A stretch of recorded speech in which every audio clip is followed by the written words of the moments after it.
Present television ইন্ডাস্ট্রির কি অবস্থা? এখন একটু ডাউনফল তো চলছে, মানে সব আমাদের, মানে আমি জানি না আমি এটা বলার জায়গায় আছি কিনা, কিন্তু আমার পার্সোনালি মনে হয় বাংলা ইন্ডাস্ট্রি একটু ডাউনফল চলছে, কারণ হলস নেই আমাদের। এবার যতক্ষণ না বড় সিনেমা হিট হবে, মানে খাদানের মতো বড় বড় সিনেমা হিট হবে না, ততদিন ইন্ডাস্ট্রিতে তো কিছু থাকছে না। আর তার মধ্যে আমার কোথাও মনে হয় আমরা একটু নিজেদেরকে ছোট করতে ব্যস্ত। অ্যাকচুয়ালি আমি এটা কিছুদিন আগে যখন দেবদার একটা ছবি বেরিয়েছিল ব্যোমকেশ, আগের বছর, সেই সময়টায় এটা বিশাল একটা বাজ তৈরি হয়েছিল। কেউ তখনও ভাবতে পারেনি যে গাদার 2 এরকম একটা মহান, because lot of people are underestimate Sunny Deol ফিরে আসছে কি করবে, এটা আন্ডারএস্টিমেট করেছিল। গাদার 2 শুয়ে মানে শেষ করে ডাউন। ঠিক একই সময়ে সাউথ ইন্ডিয়াতে জেলার বেরিয়েছিল। গাদার 2 national blockbuster, Jailer was initially regional blockbuster because of Rajinikanth film, then তারপরে ন্যাশনাল। আমি তখন একটা প্রশ্ন কিছু লোককেই করেছিলাম যে আমরা অ্যাজ আ বেঙ্গলি অডিয়েন্স গাদারকে অ্যাকসেপ্ট করলাম, জেলারকেও অ্যাকসেপ্ট করলাম, কিন্তু এখানকার ইয়েকে অ্যাকসেপ্ট করলাম। সো এইটা কোথায় গিয়ে, it is not the question of হলটা তো চলে গেছে, কারণ কি লোক দেখতে যাচ্ছে না, হল মালিক তো কারণ সত্য বলে বসে নেই, কিছু করার নেই। আমি যদি হলের মালিক হয়, আমাকে ভাই যে বেশি দিলাম, আরে আমি ভেঙে বিল্ডিং বানিয়ে দেবো, আমি কেন ওখানে বেকারি ঝামেলায় আমি ঢুকবো, ঠিক আছে? সো আরেকটা কথা হচ্ছে যে কন্টেন্ট অনেক এগিয়ে চলে গেছে, কন্টেন্ট হ্যাজ ইভলভড, অ্যান্ড এখানে সত্যিকারের যারা আমি সব জায়গাতেই বলি, যারা ডিসিশন মেকিং এর জায়গায় বসে আছে, সে প্রত্যেকটা মানুষের একটু সেলফ রেট্রোস্পেকশন করা উচিত যে অ্যাকচুয়ালি যে পৃথিবীটা কোন দিকে যাচ্ছে। কারণ কি, যে মানুষটা তোমার সিনেমা এসে দেখছে না, সেই মানুষটাই কিন্তু ফোনে নেটফ্লিক্সটা দেখছে 150 টাকা দিয়ে। সো তোমাকে তুমি চাও কি না চাও, তোমার বাজেট থাক কি না থাক, you are competing with Netflix. হ্যাঁ, এইটা তো আমি কোন একটা ইন্টারভিউতে আমি বলেছিলাম যে বাংলার ওটিটি এত হিট না কেন, বা বাকি নেটফ্লিক্স। এবার আমার কথা হচ্ছে একটাই, এটা আমি বাকিদের বাইরের লোককে নিয়েও বলছি। আজকে 1,500 টাকা দিয়ে আমি একটা ওটিটি বাংলা নিলাম, 1,500 টাকা দিয়ে নেটফ্লিক্স নিলাম, বা মাসে 200 টাকা দিয়ে অ্যামাজন নিলাম।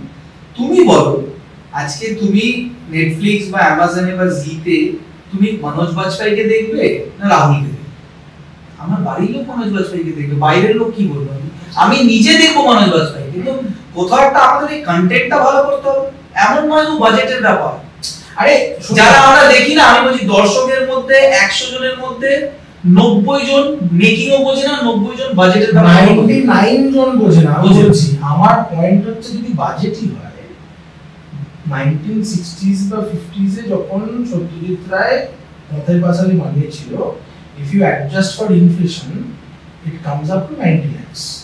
if you adjust for তখনকার 90 lakhs, আজকের ডেটে 90 lakhs এ কি তৈরি হচ্ছে আমরা সেটা দেখতে পাচ্ছি। শুক্রবার দিন ছবিটা যাচ্ছে, সোমবার দিন নিয়ে চলে আসছে, ঠিক আছে? কিছু লোকের রোজগার হচ্ছে, কিছু লোকের ইএমআই পেমেন্ট হচ্ছে, বাট ইন্ডাস্ট্রি গ্রো হচ্ছে। সো আমাদেরকে অ্যাকচুয়ালি পড়াশোনাটা করতে হবে।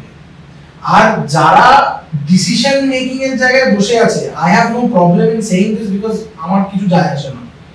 যারা decision making, being a cinema lover I can say this, যারা ডিসিশন মেকিং এর জায়গায় বসে আছে, তাদেরকে সত্যিকারের সিনেমাটা নিয়ে পড়াশোনা করা উচিত।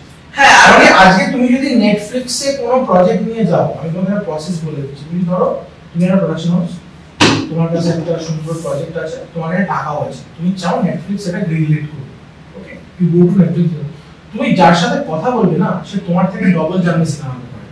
আর আজকে তুমি কোনো বড় প্রোডাকশন হাউস, আমি কারণ নাম নিচ্ছি না, এই প্রজেক্ট নিয়ে যাও, যে তোমার সাথে কথা বলছে তার যোগ্যতাই নিয়ে এটা নিয়ে কথা বলে।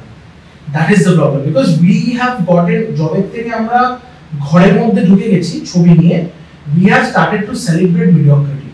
আর অন্যান্য প্রত্যেকটা জায়গা মিডিওকার জিনিসকে কেউ আর পাত্তা দিচ্ছে না। আজকে তুমি যদি নতুন একটা ছবি আসছে, বিজয় দেবরকোন্ডা একটা নতুন ছবি, পোস্টার ট্রেলার, আমি জানি না অনেক কেউ যদি স্নিপেটে দিতে পারে, হোয়াট আ ট্রেলার। আজকে কানাডা ফিল্ম ইন্ডাস্ট্রি আগে কিছুই ছিল না, একটা কেজিএফ এলো, শেষ হয়ে গেল। সেই ছেলেটা তুমি ভেবে দেখো লাস্ট 3-4 বছর কিছু করেনি, করার দরকার নেই।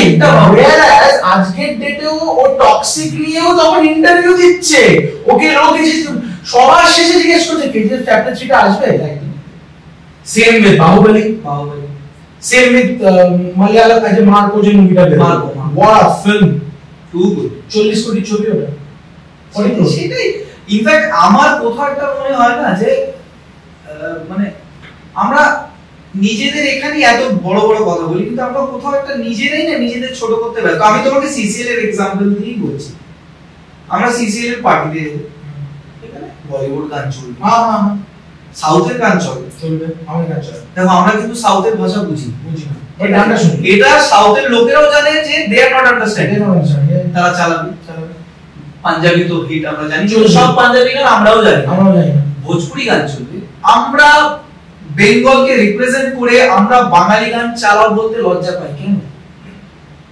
আমাদের আইডেন্টিটি ক্রাইসিস।